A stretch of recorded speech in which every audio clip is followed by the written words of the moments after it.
My mother died today. I have nowhere to stay, said the black girl to the African billionaire. My heart sank when I heard her words. A young girl, barely 15, standing in front of me with tears streaming down her face, her voice trembling as she whispered, "My mother died today. I have nowhere to stay." It was a cold, rainy evening, and she was alone, lost in the world, with nothing but the clothes on her back.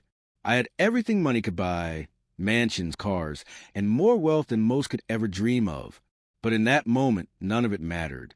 Here was a girl in need of compassion, of help, and I was the only one who could offer it. How could I walk away from this? What would happen if I turned my back on her? I knew deep down I couldn't. This wasn't just a chance meeting, it was fate. Before we dive into this incredible story, make sure to subscribe to the channel, hit the like button, and turn on notifications. This helps us bring more inspiring stories like this one directly to you. You don't want to miss what happens next. The rain fell in sheets, pouring down relentlessly as I stood by the window of my penthouse, staring out over the city. It was the kind of evening that made the world feel distant, a bit cold, and far too small for someone like me. I had everything anyone could dream of: a sprawling mansion, luxurious cars, and a bank account that seemed to have no limit. But despite it all, I had been feeling something I couldn't quite explain. A void, a sense of emptiness that lingered no matter how many zeros were in my balance or how much success I had accumulated over the years. My name is Zaid Al-Hakim, an African billionaire businessman with ties to countless industries. Yet, despite all the wealth, all the power, there was always a piece of me searching for something more. Meaning, purpose, a reason for all the hard work. But I had always kept my personal life locked behind the gilded doors of my empire, focusing on building my empire rather than dealing with matters of the heart. That was until she walked into my life. Her name was Amina, a young black girl who had walked into my office like a ghost, silent and weary. Her clothes were ragged, and her face was streaked with tears, the weight of her grief palpable in the air. I had never seen someone so young carry such a burden. When she spoke, her voice barely rose above a whisper, yet it struck me like a thunderclap. "My mother died today. I have nowhere to stay," she said, her eyes wide with fear and confusion, as if the world had suddenly become too much for her to bear. I looked at her, unsure what to say. I had dealt with CEOs, politicians, and celebrities, but nothing in my experience had prepared me for this. I wasn't used to dealing with people like her. Not that I had any right to feel that way. But this wasn't just another business transaction. This was real life, real pain, and I could see it in her eyes. My first instinct was to send her away, to have her speak with one of the staff, or offer a donation to a charity that could help.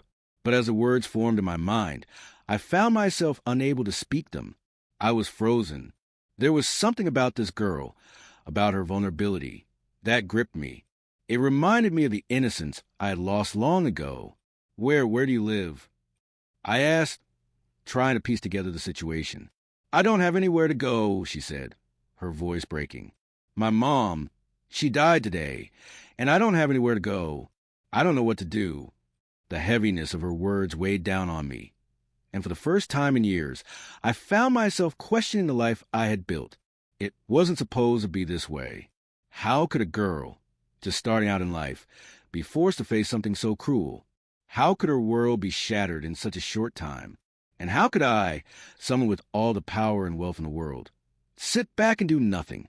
I took a deep breath, standing up from my desk. There was no decision to make. I couldn't send her away. I couldn't pretend that everything was fine in the world. I had the resources. I had the means. And if there was any way I could make a difference, I would. "Come with me," I said, my voice firm yet gentle. "You'll stay here with me until we figure something out. You don't have to be alone." Amina looked at me with a mixture of disbelief and gratitude, as if she couldn't comprehend that anyone would offer her help, let alone someone like me. But I knew it was the right thing to do. What was wealth if you couldn't use it to help someone in need? What was power if it didn't give you the opportunity to change someone's life? We walked together through the hallways of my penthouse. I had seen them all before: polished marble floors, stunning views of the city, art collections worth millions. But tonight, None of it mattered. It felt cold, distant, and empty. The lavish life I had built suddenly seemed hollow in the face of Amina's raw pain. I led her to the guest room, a space filled with warm light and comfort. It wasn't much compared to the rest of the penthouse, but it would do for now. She stood by the door, unsure what to do next. "Are you hungry?" I asked, trying to break the silence. She nodded slowly, just a little. I ordered food, though my mind wasn't on the meal or the opulent surroundings. I found myself lost in thought, wondering how someone so young could face such an overwhelming loss. How could she go on? Where would she go now? What would her future look like? Amina sat on the edge of bed, her hands folded in her lap. I watched her for a moment, sensing her hesitation. She seemed so small, so fragile, and yet there was a strength in her eyes that I couldn't ignore. She had lost everything, and yet she stood there, determined not to let it break her. As the night went on, I realized something profound that I had never experienced before. There was more to life than just money, than just business deals and power. There was human connection. There was the ability to make a difference, no matter how small, in someone's life. And in that moment, I knew that I had to do more than just offer her a place to stay. I had to help her rebuild her life. I had to give her a chance, not just because I could, but because I should. But as the night unfolded, the weight of the decisions ahead became clearer. I couldn't change everything in one day. Amina would need time, and I would need to figure out how to navigate this new challenge in my life. I wasn't prepared for the complexities of helping someone like her, but I knew I had to try. Would I be able to make the difference she needed? Could I really help her? The answers to those questions were still unknown, but I knew one thing for sure. This was just the beginning.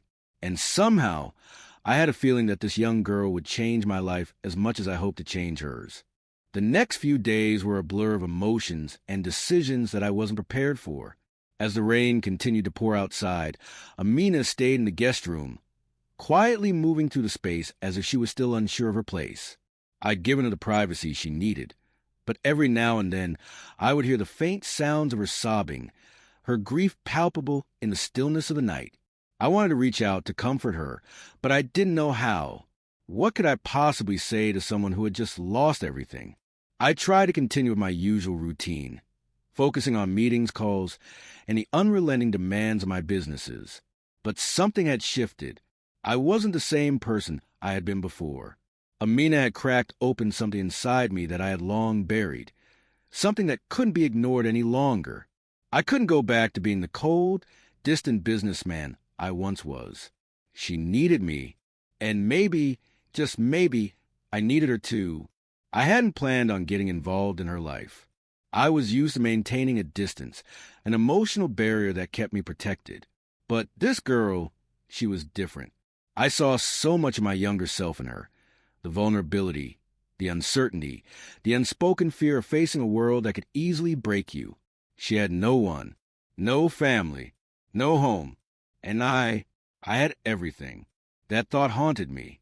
What good was all my wealth if I couldn't help someone who truly needed it? The guilt of being surrounded by riches while others struggled was something I had never fully confronted. But now, with Amina in my life, the reality of my position in the world felt sharper than ever.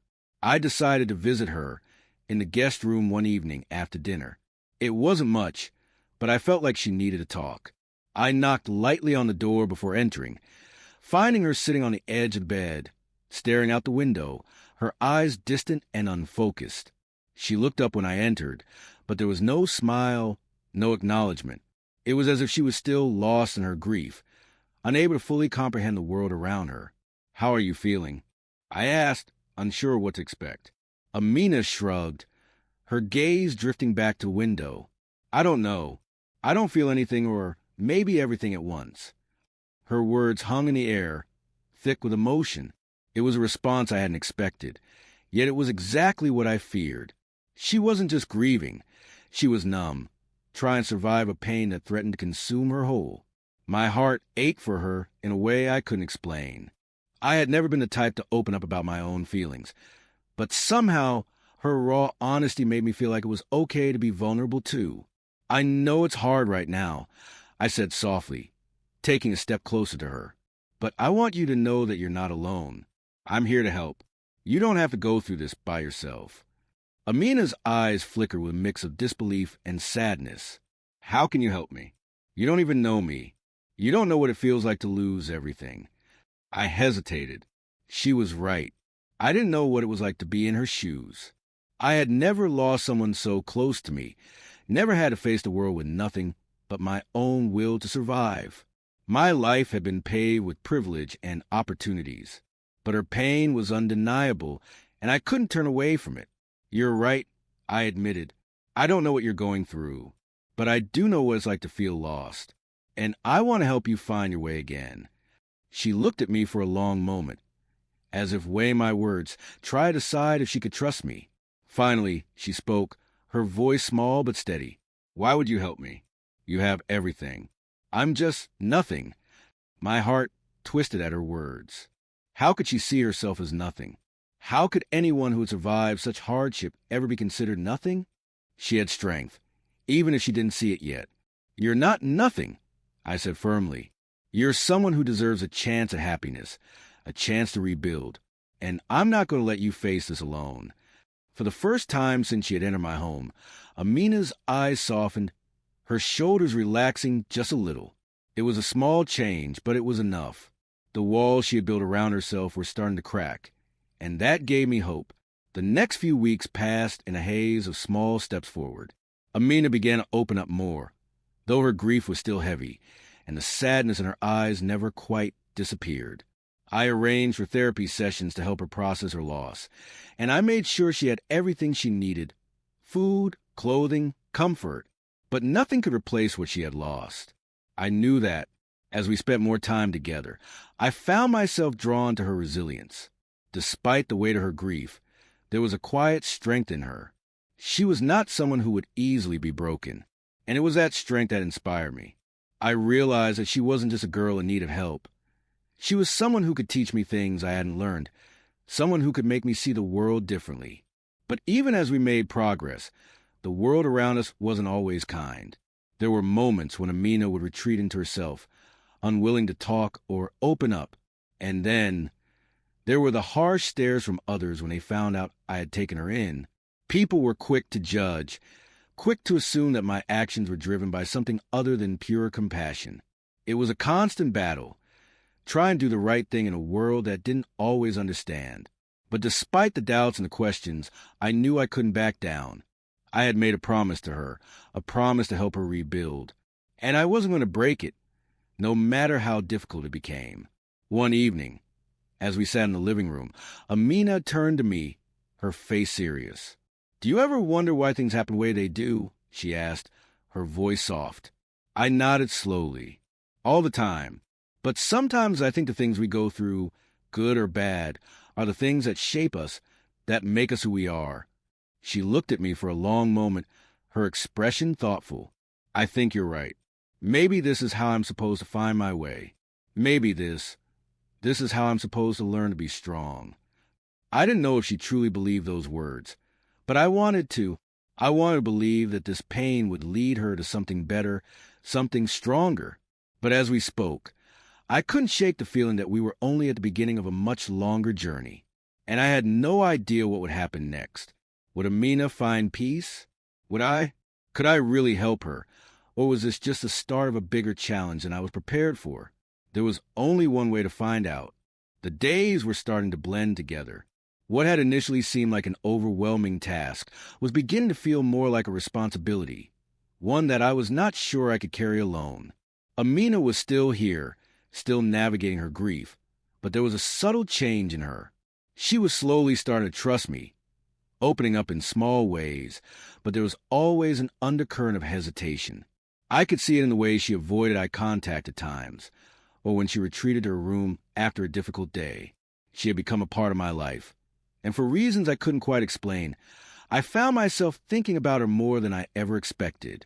Her resilience was undeniable, but the weight of her grief was something that I knew would take time to heal, if it ever would.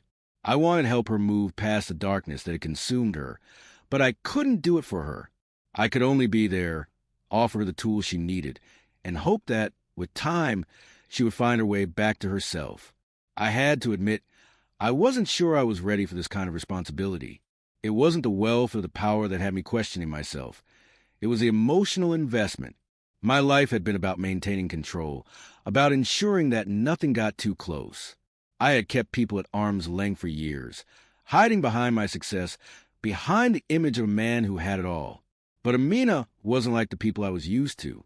She wasn't here to take from me. She needed something that money couldn't buy, and that terrified me. One evening, after a particularly long day at the office, I returned to my penthouse, expecting to find the place quiet. But when I walked into the living room, I saw Amina sitting by the window, staring out into the night. The city lights flickered below, a distant and cold reminder of the life I had created for myself. But Amina's gaze was fixed on something much deeper, something I couldn't reach. I watched her for a moment, unsure what to say. I had learned that pushing her too hard only made her retreat further into herself.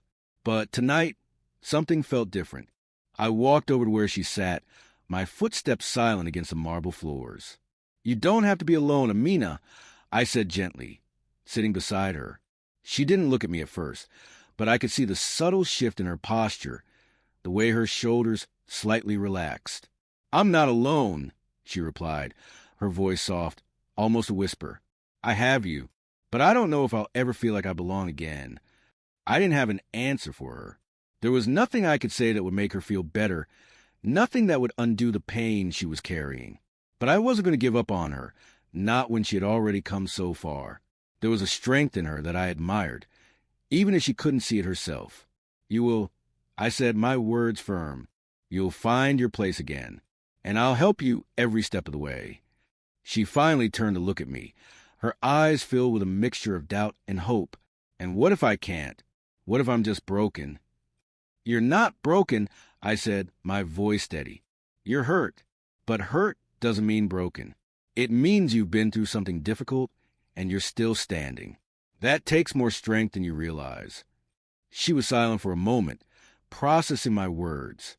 And then, in a voice barely above a whisper, she spoke again. "I don't know how to do this. I don't know how to move forward. I don't know who I am anymore." The weight of her words hit me like a punch in the stomach. I had been offering her my wealth, my home, my support, but I hadn't been able to offer her the one thing she truly needed, herself. How could I help her find her way when she couldn't even see it herself? "I don't know how either," I said honestly, "but we'll figure out together." Her eyes softened as she looked at me, and for the first time, I saw a glimmer of something in her that wasn't just pain. It was hope, fragile but real. The days that followed weren't easy. Amina would have moments of clarity, times when she seemed almost like her old self, laughing or talking about things she used to enjoy. But those moments were fleeting. More often than not, I found her staring at the walls of her room, lost in her thoughts. There were days when I felt like I was walking on eggshells, not knowing how to break through her walls. But there were other days when I felt like we were making progress, like she was starting to see a future that didn't involve just surviving, but living. One afternoon, I arranged for her to meet with therapists I trusted, someone who had helped me navigate my own personal struggles years ago. I didn't want to push her too much, but I knew it was a step that she needed to take. It was one of the few things I could do for her that went beyond just offering her a place to stay. The meeting was awkward at first. Amina was hesitant, unsure if she was ready to face her emotions head on. But I stayed by her side, reassuring her that she didn't have to go through it alone. The therapist, a kind woman named Dr. Williams, gently guided Amina through the process, encouraging her to talk about her mother and the pain of losing her. I could see the weight of it all starting to lift, if only a little. And for the first time in days, I saw Amina cry, not out of hopelessness, but out of release.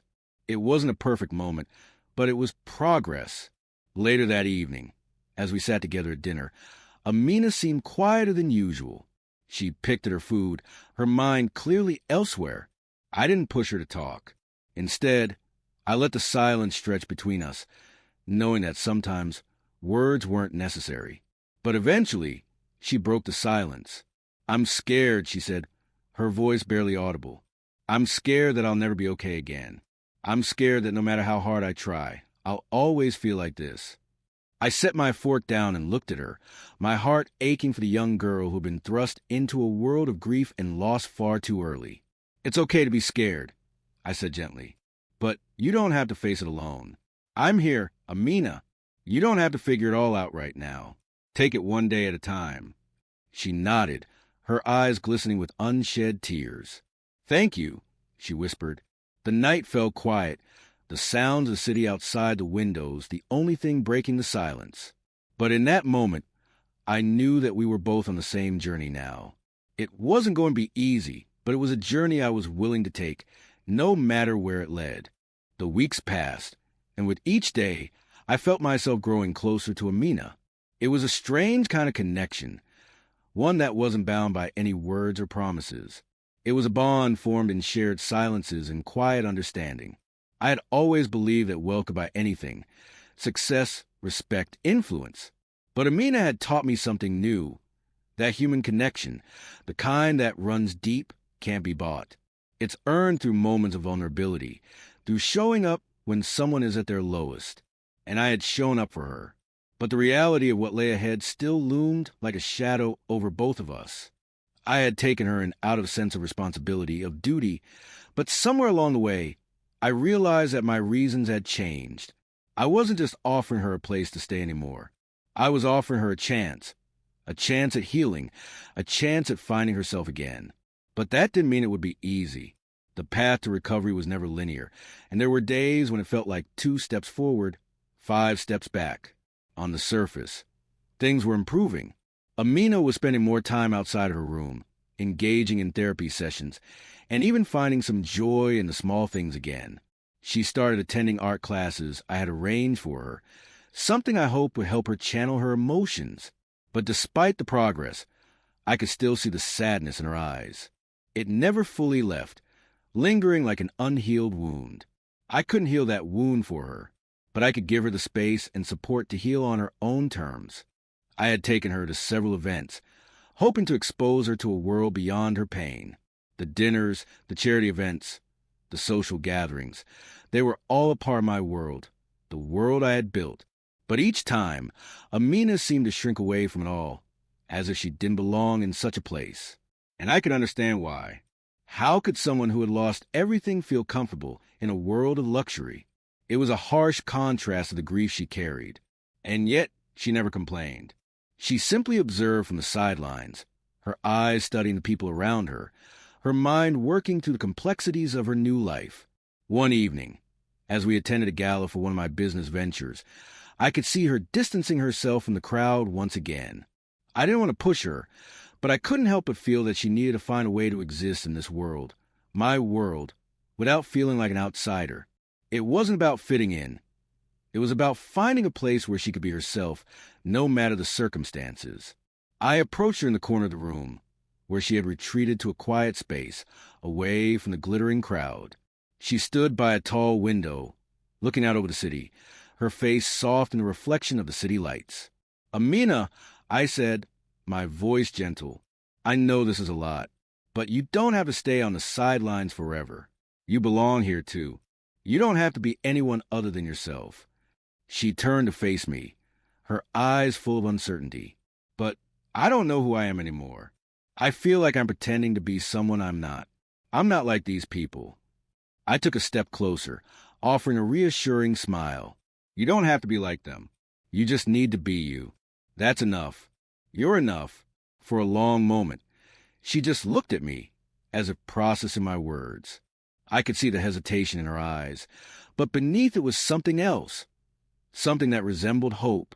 Maybe it was a flicker or a small spark, but it was enough to give me hope too. "I'm trying," she said, her voice barely above a whisper. "But it's so hard. Some days, I don't even know what I'm trying for." I understood her struggle more than I could express. Trying to find purpose after losing everything was like trying to rebuild a house after it had burned to the ground. But it was possible, one brick at a time, one step at a time. And I would be there to help her every step of the way. "I know it's hard," I said, my tone steady, "but you don't have to know all the answers right now. You're here, and that's enough. And I'll be here, too. She nodded slowly, her eyes softening. The tension in her shoulders seemed to ease, just a little. But the deeper truth was that the journey ahead wouldn't be easy. It would take time and patience from both of us. The next few days were filled with small victories. Amina attending a few more social events, engaging in conversation with some of the people I introduced her to, even starting to smile again. It wasn't a perfect smile, and it wasn't all the time, but it was something, and I cherished every moment of it. But as the weeks went by, something unexpected happened. The external conflicts, what I had assumed to be temporary discomforts, started to feel like real challenges. I had spent so much time focusing on helping Amina heal that I hadn't fully realized how much my own life had changed. The guilt I felt, the pressure to be perfect, the overwhelming sense that I was responsible for everything. These feelings began to surface. It wasn't just Amina's journey anymore. It was mine too. The weight of it all came crashing down one afternoon when I received a call from one of my business partners. There had been an issue with one of the companies I had invested in, something that threatened to undo years of hard work. The company was on the verge of bankruptcy, and I had to make a decision that would affect countless lives, including my own. Amina noticed a change in my demeanor immediately when I hung up the phone. She had been sitting in the living room, flipping through a magazine, but the tension in my posture caught her attention. "Is everything okay?" she asked, her voice tentative. I didn't want to burden her with my problems. She had enough to deal with, but I knew she could sense the shift. And for some reason, I couldn't bring myself to lie to her. "I don't know," I admitted, sitting down across from her. "There's a situation at work that's complicated. I need to figure out how to fix it, but I'm not sure I have the answers." Amina looked at me, her expression soft but understanding. "You'll figure it out. You always do." I shook my head, feeling the weight of her words more than I wanted to admit. She didn't know everything, but she was right. I had always been the one to solve problems, to fix everything. But now, for the first time, I felt like I was out of my depth. "I don't know if I can fix this," I said, my voice strained. "And that scares me." Amina stood up slowly and walked over to where I was sitting. She placed a hand on my shoulder, a gesture that was small but powerful. "You don't have to do it alone," she said quietly. "You've helped me so much. Maybe it's time for me to help you." Her words hit me harder than I expected. In that moment, I realized that the roles had shifted. I wasn't the only one offering support. Amina had become a source of strength for me too. And somehow, despite everything she had been through, she was still capable of offering comfort, of showing me that there was more to life than just fixing things. We weren't just two people trying to survive. We were partners now, partners in the truest sense. And whatever came next, we would face it together. The storm that had been brewing within me finally erupted. I had been holding on to the belief that I could fix everything, that I could solve Amina's pain, that I could handle my own problems without anyone knowing. But as the days passed, it became clear that I couldn't keep everything inside. Something had to give. It started small, a slip of the tongue here, a moment of weakness there. But the weight of everything, the responsibility, the guilt, the fear of failing, began to chip away at me. I was no longer the unshakable businessman I once was. I was a man teetering on the edge of something I didn't fully understand. Amina had become my anchor, the one person who kept me grounded. But even that wasn't enough. I had tried to be everything for her, but in the process, I had neglected myself, and the consequences were beginning to show. I woke up early one morning, the sun barely peeking through the blinds, and I found myself staring at the ceiling. I hadn't slept well the night before. My mind raced, running through the endless to-do lists, the calls I had to make, the deals that needed to be closed. But beneath all of that, there was a deep sense of unease. I couldn't shake the feeling that I was losing control. When I walked into the kitchen, Amina was already there, sitting at the table, her hands wrapped around a cup of tea. She looked up at me, her face soft and unguarded. "How did you sleep?" she asked, her voice quiet. I hesitated for a moment, my mind still foggy from the lack of rest. "Not great," I admitted. I've been thinking about a lot of things." She gave me a look, one that said she knew something was off. Amina was more perceptive than I gave her credit for. Over the past few weeks, she had started to pick up on the subtle changes in my demeanor, the way I try to hide the cracks forming in my carefully constructed facade. "Want to talk about it?" she asked, her voice gentle but insistent. I was silent for a long moment, trying to decide if I should let her in. She had become so much a part of my life in such a short time. But could I share my burdens with her? Could I let her see me, really see me, when I had worked so hard to keep my weaknesses hidden? "I don't want to burden you with my problems," I finally said, my voice rough. "You've been through enough already." Amina didn't flinch at my words. Instead, she set down her tea and looked at me, her eyes steady and unwavering. "I'm not fragile, Zaid. I can handle it. You don't have to carry everything by yourself." Her words cut through the walls I had built around myself. Maybe it was because I had spent so much time trying to be her protector, her savior, that I had forgotten how to be honest with her. I wasn't just helping her, I needed her too. And in that moment, I realized how much she had grown. Not just in the time I had known her, but in the way she had learned to help others, to offer strength where she once thought she had none. Taking a deep breath, I sat down across from her, my hands clasped together tightly. "I'm scared," I said, my voice barely above a whisper. "I've always had control over everything in my life. I've been able to fix everything, solve every problem. But right now, I don't know how to fix this.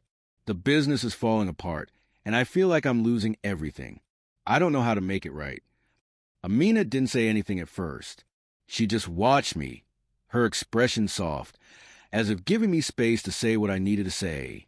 For a long time, I kept my emotions locked away, afraid to show any signs of weakness. But sitting there with her, I realized that being vulnerable didn't make me weak. It made me human. "I've been trying so hard to be everything for everyone," I continued, my voice shaking slightly. "For you, for my company, for everyone around me. But I'm not sure I can keep going like this. I'm tired. I'm afraid that if I fall apart, everything will fall with me." Amina reached across the table and placed her hand over mine. It was a simple gesture, but it was everything. In that touch, I felt a sense of comfort that I hadn't allowed myself to feel in years. She wasn't just offering sympathy. She was offering empathy. She understood what it felt like to be broken, to be lost. "You don't have to have all the answers, Zaid," she said softly. "It's okay to not know what to do. It's okay to be scared. You don't have to be perfect. You just have to keep going." Her words were like a balm to my soul. For the first time in a long while, I felt like I didn't have to carry the weight of the world on my shoulders. I wasn't alone in this, and maybe that was the most important thing I had learned. Later that afternoon, I took a walk around the property to clear my head. The air was crisp, the scent of fresh rain still hanging in the atmosphere.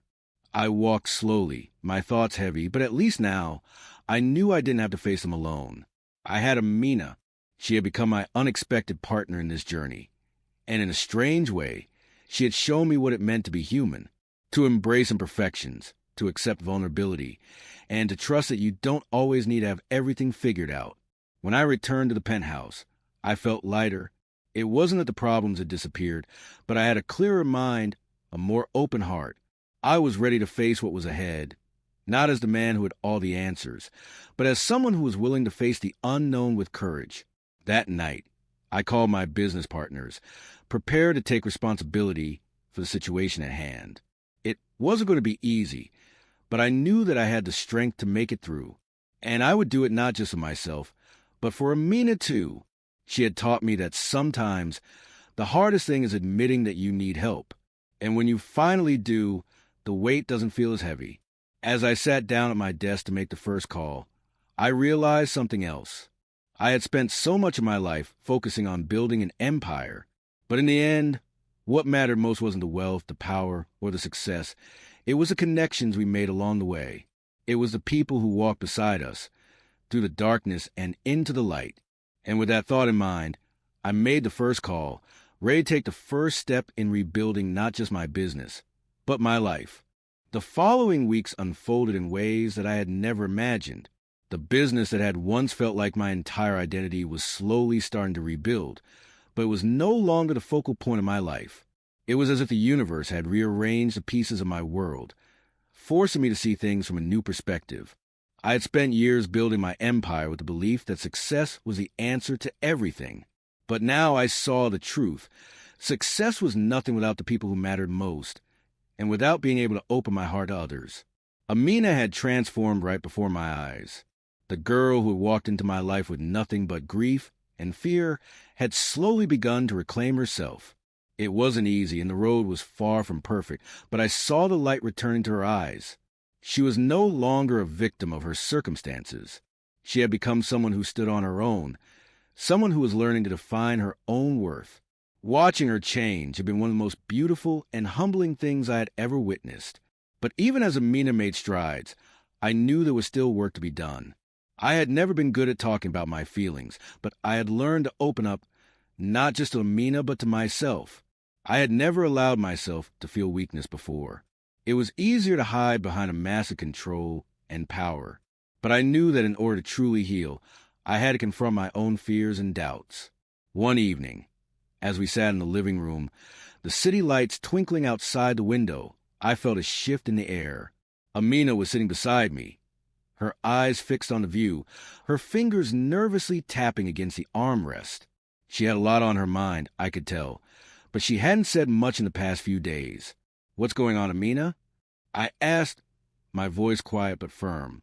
She looked at me, her eyes filled with uncertainty. "I don't know if I can do this, Zaid. I don't know if I can move on from everything that happened. I feel like I'm stuck in the past." Her words hit me harder than I expected. I had seen her grow so much, and yet I knew that healing wasn't a linear process. She was still carrying the weight of her grief, even if she didn't show it all the time. "You don't have to do it alone," I said, reaching out to take her hand in mine. "You've come so far, and you've made me realize that I need to let go of my own fears too. I can't keep holding on to this need to be in control. I've been hiding from the truth, and it's time to face it." Amina looked at me with a mixture of confusion and curiosity. "What do you mean?" "I mean that I've been so focused on fixing everything for everyone else that I forgot to take care of myself." I confessed, my voice rough. I thought that if I could control everything, my business, my success, I could avoid facing the hard stuff. But I was wrong. I can't keep running from the truth. I have to face it, just like you face yours. Amina squeezed my hand, her grip tight. "I don't know how to forgive myself for everything, for the pain I caused, for being so angry at the world." I nodded, understanding more than I could express. Forgiveness isn't easy, but it starts with accepting where you are right now. And I've learned that sometimes the hardest thing is to allow ourselves to be vulnerable. She looked at me with a new sense of understanding. "And you? Do you forgive yourself?" I didn't have an immediate answer. I had spent years building a life based on perfection and control, always pushing myself to be better, stronger, faster. But now, I realized that perfection was an illusion. I had to learn to forgive myself for not being perfect, for making mistakes, for not always knowing what the right thing to do was. "I'm trying," I said finally. "I'm trying to forgive myself, just like I'm trying to help you forgive yourself. We're both learning." She smiled, a small but genuine smile that lit up her face. It was the first time I had seen her smile in days, and it was enough to remind me that hope wasn't just a fleeting emotion. It was something that had the power to heal if we let it. The days that followed brought new challenges, but also moments of growth. Amina continued with her therapy, and she even started to make plans for the future, things she hadn't been able to imagine before. She enrolled in college courses, something I hadn't expected but was proud to see. She was reclaiming her life, one step at a time. As for me, I took a hard look at my own life. I realized that I had spent so much time hiding behind my wealth and success that I had forgotten what it meant to live authentically. I wasn't just a businessman. I was a person who had the ability to make a difference in the world, not just through my empire, but through the connections I made and the love I gave. One evening, as we sat on the balcony, watching the sun dip below the horizon, I turned to Amina. There was something I needed to say, something I hadn't been able to admit until now. "You've changed my life, Amina," I said, my voice quiet but firm. I've spent so much time focused on building something that I thought would define me. But it's not the business or the money or the power that defines who I am. It's the people I've helped, the lives I've touched. And I'm grateful for you, for showing me what really matters. Her eyes glistened with emotion, and for the first time in a long time, I saw a true sense of peace in her expression. Thank you for not giving up on me, Zaid. I don't know where I would be without you. I smiled, the weight of the last few months finally lifting off my shoulders. We've both helped each other. Amina, we're not done yet, but we're on the right path. And in that moment, I knew that whatever happened next, we would face it together. I wasn't the man I had been before. I was someone new, someone who had learned to open his heart, to embrace vulnerability, and to trust that, even in the face of uncertainty, there was always hope.